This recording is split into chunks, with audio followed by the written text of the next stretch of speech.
Benders! Tudo bom com vocês? Aqui é Sibeli do canal Sibeli Lobo e todo fã de Avatar com certeza já percebeu que Avatar é um desenho cheio de detalhes e assuntos que você não vê sempre em outros desenhos animados. Avatar, a Lenda de Aang chegou a receber inclusive um prêmio Peabody, que pra quem não sabe é um prêmio dado para diferentes mídias que tiveram algum feito digno de distinção e mérito. No caso de Avatar, que concorreu dentro da categoria de programa infantil, o prêmio foi por personagens multidimensionais, relações pessoais excepcionalmente complicadas para uma série de desenho animado e um respeito saudável às consequências da guerra. Tanto a Lenda de Aang quanto a Lenda de Korra falam sobre temas que são muito maduros para uma audiência que é jovem. E no vídeo de hoje a gente vai falar um pouco sobre um desses temas, que é a desigualdade. Mas antes, não se esquece de se inscrever no canal e ativar o sininho para não perder nenhum vídeo novo.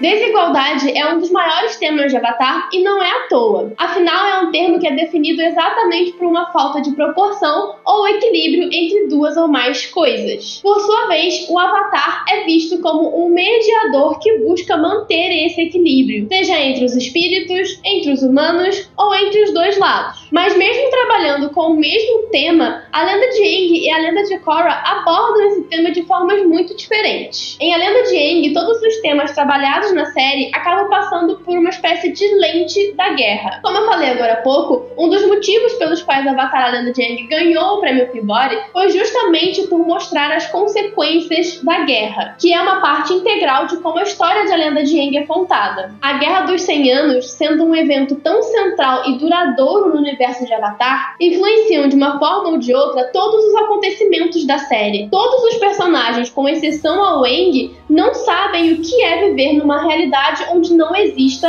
a guerra. Então, quando a gente fala de desigualdade dentro de A Lenda de Aang principalmente, é seguro dizer que ele é um tema diretamente relacionado com as consequências dessa guerra. Os problemas mais proeminentes, e com isso eu quero dizer aqueles que estão presentes ao longo de uma grande parte ou de toda a história, são parte desse cenário muito específico. E dentro desse cenário existe uma questão muito importante e muito única de A Lenda de Aang, que é que boa parte desses problemas tem uma mesma fonte, a Nação do Fogo e os seus governantes. Eles acabam funcionando como um inimigo em comum que, de certa forma, unia todos os personagens em uma direção só, indo contra esse inimigo específico e tendo todas as injustiças criadas por ele como foco. Um exemplo disso que eu acabei de falar é a tecnologia. A Nação do Fogo era extremamente mais avançada tecnologicamente, especialmente na produção de armas, ou seja, tecnologia bélica, o que criava uma situação desigual utilizada diretamente para oprimir as outras nações. Parte desse avanço vinha inclusive da opressão dos mais fracos, como os refugiados do Templo do Ar do Norte. O mecânico era obrigado a entregar toda a sua pesquisa para a Nação do Fogo em troca da sobrevivência do seu grupo.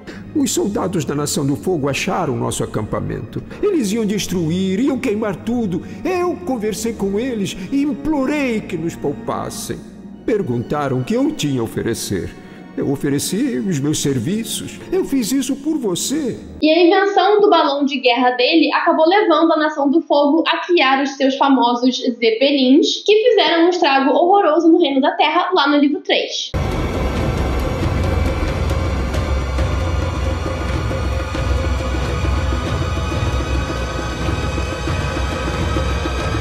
Outro tipo de desigualdade que também é trabalhada em A Lenda de Aang e que também é uma consequência direta da guerra e de qualquer guerra são os civis que ficam presos no meio dessa guerra. São pessoas que são pegas no meio de um conflito e que não têm nenhum poder ou influência sobre ele. Pessoas que são forçadas a viver em qualquer circunstância nas quais elas sejam jogadas, têm o direito de escolha por culpa dessas pessoas mais poderosas que estão travando um conflito e interferindo na vida desses civis. A tribo da Água do Sul é um caso perfeito desse tipo de situação. É uma vila composta inteiramente de mulheres e crianças, porque todos os homens em idade adulta foram para a guerra, foram lutar na guerra, e entre essas pessoas várias perderam membros da família para esse conflito, como é o caso da própria Katara e do Sokka, que perderam a mãe. Não só isso, mas a vila em si é extremamente subdesenvolvida. Comparada com a tribo da Água do Norte, que conseguiu manter a Nação do Fogo longe e se desenvolver nesse período, a tribo da Água do Sul, que foi constantemente atacada, acabou sendo reduzida a uma meia dúzia de famílias que vivem todas ali juntas, num pequeno grupo. Eles foram constantemente atacados e impedidos de se desenvolverem, sem falar de todos os traumas causados pela Nação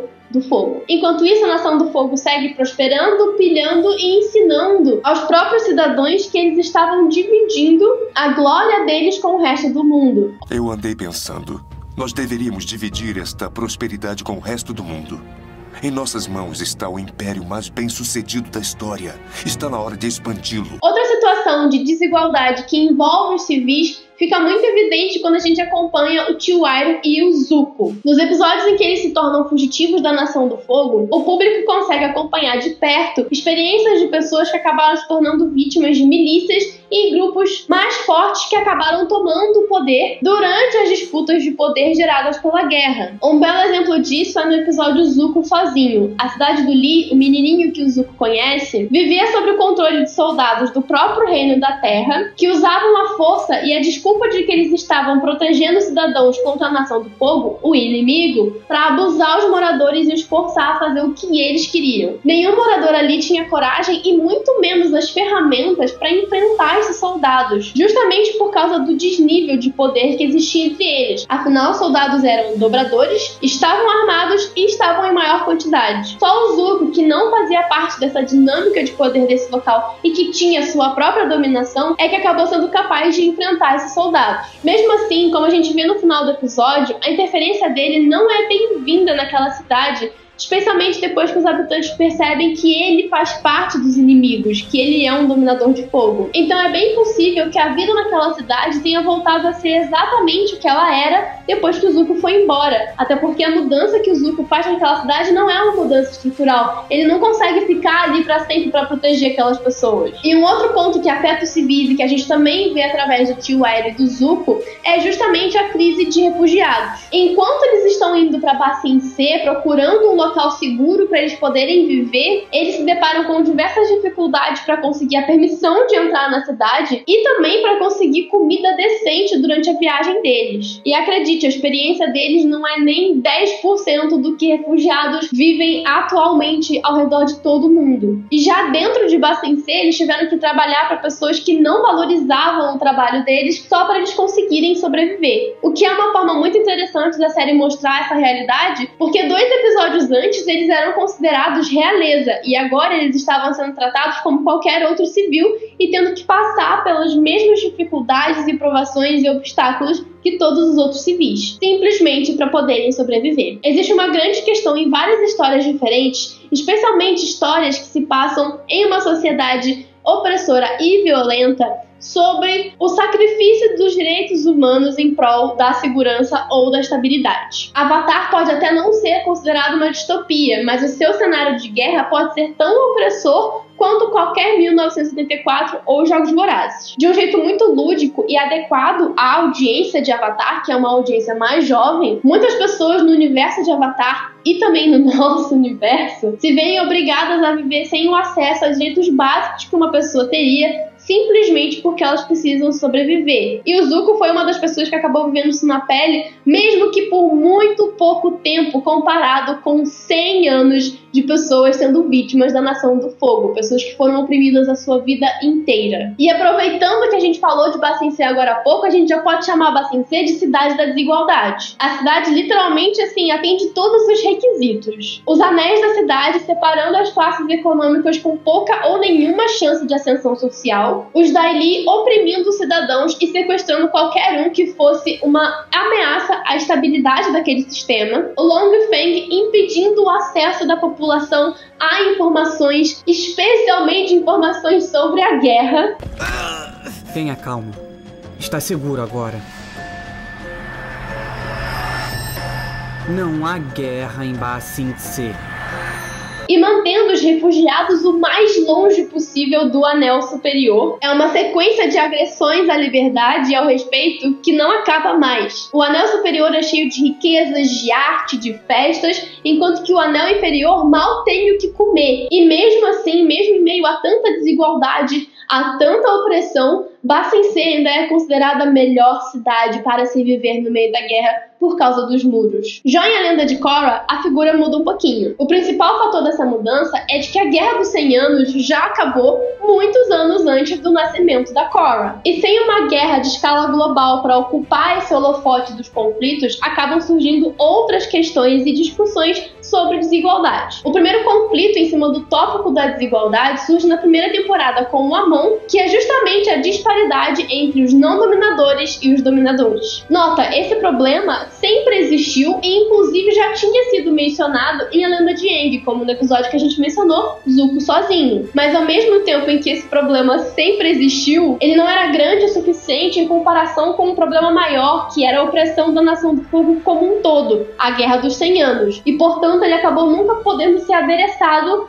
de forma apropriada. Mas em A Lenda de Korra, não só a Guerra dos 100 Anos já acabou há muitas décadas, como a Cidade-República foi criada para ser um espaço extremamente diverso, onde vários tipos de indivíduos poderiam conviver ali em sociedade. E aí a discrepância entre dominadores e não dominadores acabou se tornando mais visível. Isso acabou levando ao surgimento do Amon e da ideia de equalizar o nível de poder entre essas duas camadas da sociedade, que acabou se tornando um movimento inteiro, o dos igualitários. Por mais que o Amon tenha seguido por caminhos completamente errados e imorais, e ele mesmo era um dominador, a raiz do problema realmente existia, realmente era um problema. Os dominadores tinham uma quantidade considerável de privilégio contra os não dominadores. E o radicalismo do Amon, de certa forma, forçou as pessoas a olharem para essa situação e lidarem com essa desigualdade. É possível que, se esse movimento igualitário tivesse se iniciado lá em A Lenda de Aang, ele nunca teria alcançado a proporção que ele alcançou durante todo esse tempo. Mas é importante a gente pensar que em A Lenda de Aang, todos os dominadores e não dominadores precisavam se unir em relação a um inimigo comum. No entanto, uma outra desigualdade que, de certa forma, se manteve intacta ao longo da Guerra dos 100 Anos e ao longo também de todo o pós-guerra até a Era da Lenda de Korra, foi o desenvolvimento da tribo da Água do Sul e da tribo da Água do Norte. Obviamente, nos 70 anos que separam a Lenda de Aang e a Lenda de Korra, a tribo da Água do Sul cresceu bastante e evoluiu bastante. Eles se tornaram uma cidade com um governo próprio e organizado, fora que eles já tinham seus próprios costumes e ideais. Mas, por outro lado, a tribo da Água do Norte, que já era mais desenvolvida, continuou a se desenvolver também nesses 70 anos e continuou mantendo uma lacuna de influência e poder sobre a tribo irmã. Isso gera então um conflito abordado no livro 2 de A Lenda de Korra, com as duas tribos entrando em uma guerra civil porque a tribo da Água do Norte queria continuar utilizando o seu poder e prevalência política para controlar a tribo da Água do Sul. A diferença dessa desigualdade que eles enfrentam dentro do período de guerra e fora do período de guerra é que, fragmentados e com poucas defesas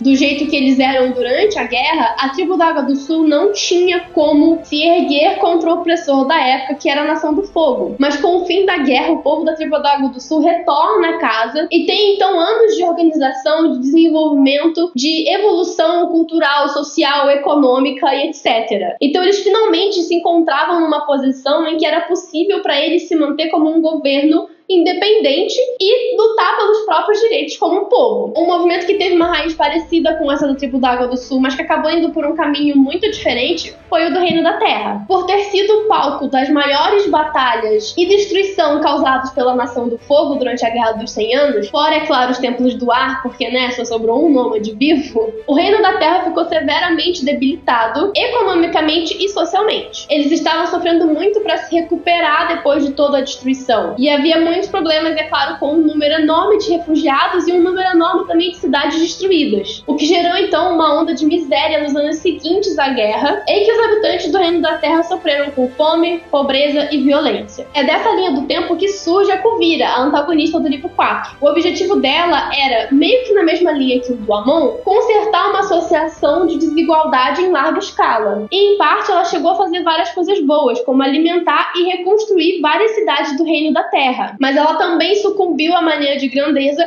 e tentou governar todo o reino da Terra à força como uma ditadora, achando que esse seria o melhor caminho. Quando a gente descreve assim, nem parece que é um desenho para criança, né? Avatar tem uma grande complexidade sociopolítica, e essa é uma das grandes razões por esse desenho ser tão amado e tão analisado até os dias de hoje. Então, se vocês gostariam de mais análises assim, por favor, deixa um comentário aqui no vídeo pra gente ficar sabendo, e eu espero muito que vocês tenham gostado desse vídeo. Não se esqueça de se inscrever e de deixar o like para ajudar o canal. É isso, gente. Eu espero que vocês tenham gostado desse vídeo. Eu espero vocês no próximo vídeo. Um beijão e tchau!